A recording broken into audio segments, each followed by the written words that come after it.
Assalamualaikum warahmatullahi wabarakatuh.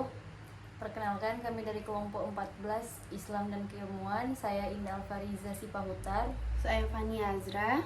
Di sini kami akan mempresentasikan materi tentang membentuk manusia berkarakter dan beradab.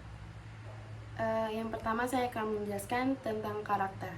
Karakter adalah molaritas, kebenaran, kebaikan, dan sikap seseorang yang ditujukan kepada orang lain melalui tindakan.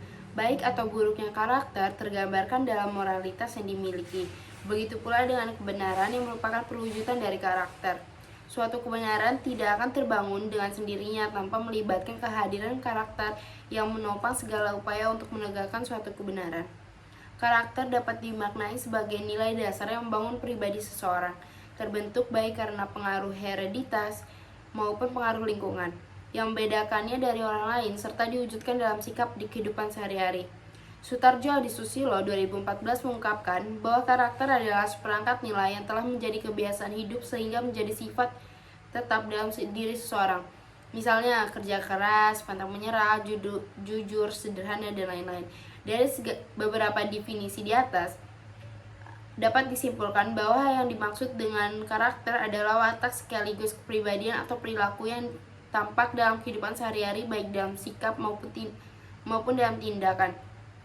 Yang kedua, prinsip pelaksanaan pendidikan karakter.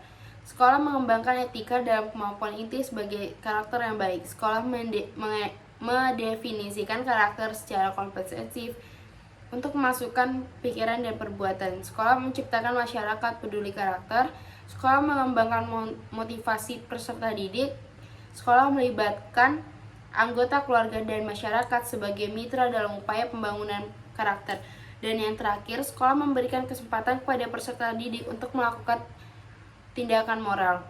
Ketiga, pengertian pendidikan Islam. Pendidikan Islam adalah usaha sadar untuk membimbing manusia menjadi pribadi beriman yang kuat secara fisik, mental, dan spiritual, serta cerdas, berakhlak mulia, dan memiliki keterampilan yang diperlakukan bagi kebermanfaatan dirinya, masyarakat, dan lingkungannya.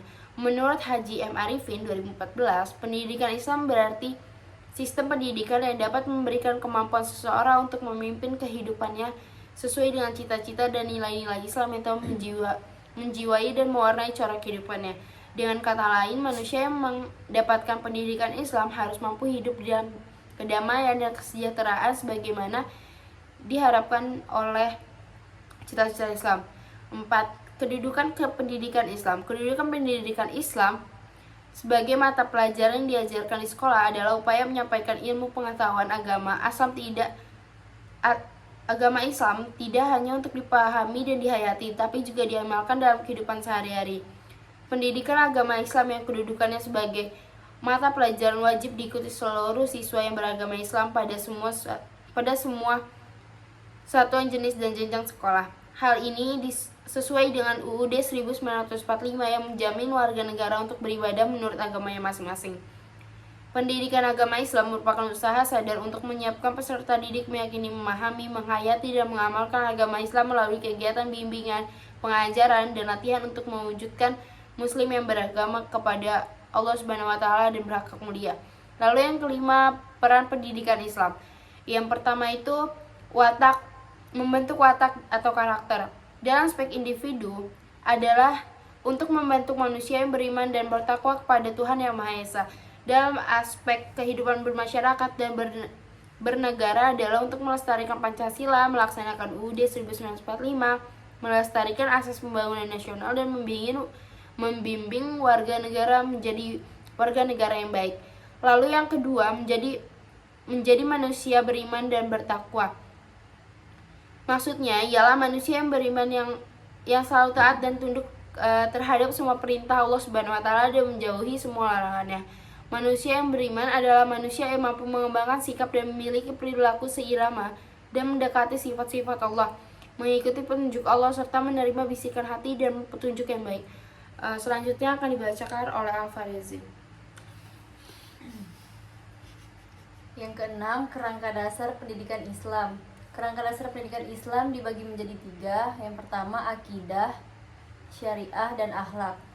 Akidah secara etimologi yaitu ikatan, sangkutan. Menurut terminologi, makna akidah adalah iman dan keyakinan. Pembahasan tentang akidah dilakukan oleh ilmu kalam, yakni ilmu hasil penalaran atau ijtihad manusia yang membahas dan menjelaskan tentang kalam ilahi, atau disebut juga ilmu tauhid, karena membahas dan menjelaskan tentang keesaan Allah. Akidah adalah ikatan dan perjanjian yang kokoh. Manusia dalam hidup ini terpola ke dalam ikatan dan perjanjian baik dengan Allah, dengan sesama manusia, maupun dengan alam lainnya. Jika seseorang terikat dengan kekafiran disebut akidah kafir, jika terikat dengan kemusyrikan disebut akidah musyrik, jika terikat dengan keislaman disebut akidah Islam, dan seterusnya. Ruang lingkup kajian akidah berkaitan erat dengan rukun iman. Rukun iman tersimpul kokoh dalam hati, bersifat mengikut dan mengandung perjanjian dengan Allah Ta'ala sebagai rukun pertama. Akidah yang benar yaitu akidah yang dapat dipahami oleh akal sehat dan diterima oleh hati karena sesuai dengan fitrah manusia. Alat ukur akidah seseorang adalah hati. Yang paling tepat mengukur hati adalah dirinya sendiri. Oleh karena itu, mengukur akidah seseorang hanya akan akurat manakala dievaluasi oleh pemilih hati itu sendiri. Agar tidak salah dalam menilai akidah sendiri, perlu melihat pada petunjuk-petunjuk yang diberikan oleh Allah dalam Al-Quran ditambah dengan petunjuk-petunjuk Rasul dalam Al-Hadis. Kedua, ada syariah. Syariah menurut etimologi adalah jalan yang harus ditempuh. Menurut peristilahan, syariah ialah sistem norma ilahi yang mengatur hubungan manusia dengan sesama manusia dalam kehidupan sosial, hubungan manusia dengan alam lingkungan hidupnya. Kaidah yang mengatur hubungan langsung manusia dengan Allah disebut kaidah ibadah atau kaidah ubudiyah, yang disebut juga kaidah ibadah murni. Kaidah yang mengatur hubungan manusia selain dengan Allah disebut kaidah muamalah. Syariah adalah hukum-hukum yang ditetapkan oleh Allah untuk mengatur manusia baik dalam hubungan dengan Allah, dengan sesama manusia, dengan alam semesta, dan dengan makhluk lainnya. Para ahli fikih menjelaskan syariah untuk menunjukkan nama hukum yang ditetapkan oleh Allah untuk para hambanya dengan perantara Rasulnya. Syariah yang diwujudkan dengan pengamalan ibadah adalah merupakan aktualisasi dari keimanan. Meskipun pengamalan ibadah pada prinsipnya merupakan wujud dari kepatuhan dan hamba Tuhan, tetapi juga berfungsi sebagai penanaman nilai-nilai seperti menumbuhkan disiplin, tanggung jawab, hidup bersih lahir batin, kebersamaan dan persaudaraan, dan lainnya. Yang ketiga, akhlak.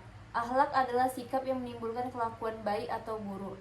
Berasal dari kata huluk, yaitu perangai, sikap, perilaku, dan watak. Karena itu, dalam garis besarnya, akhlak berkenaan dengan sikap dan perbuatan manusia terhadap Tuhan dan sesama makhluk.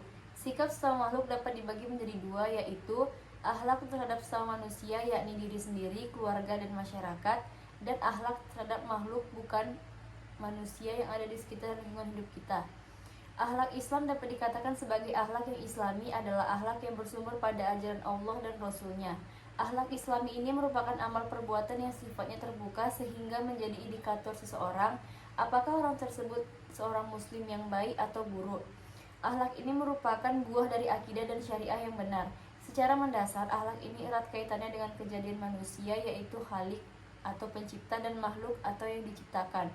Rasulullah diutus untuk menyempurnakan akhlak, yaitu untuk memperbaiki hubungan makhluk manusia dengan Khalik Allah Ta'ala dan hubungan baik antara makhluk dengan makhluk. Adapun akhlak manusia kepada Allah Subhanahu wa Ta'ala antara lain yaitu beriman kepada Allah. Pada surah Al-Imran ayat 179 yang artinya, maka itu berimanlah kepada Allah dan Rasul-Nya, dan jika kamu beriman dan bertakwa maka bagimu pahala yang besar. Yang kedua, beribadah kepadanya dan tidak menyekutukannya, pada surah An-Nisa ayat 36 yang artinya sembahlah Allah dan janganlah kamu mempersekutukannya dengan sesuatu pun. Yang ketiga, bersyukur atas segala karunia-Nya dan qanaah, pada surah Al-Baqarah ayat 55 yang artinya, hai orang-orang yang beriman, makanlah di antara rezeki yang baik-baik yang kami berikan kepadamu dan bersyukurlah kepada Allah jika benar-benar kepadanya kamu menyembah. Sekian dari kelompok kami, kurang lebihnya mohon maaf. Assalamualaikum warahmatullahi wabarakatuh.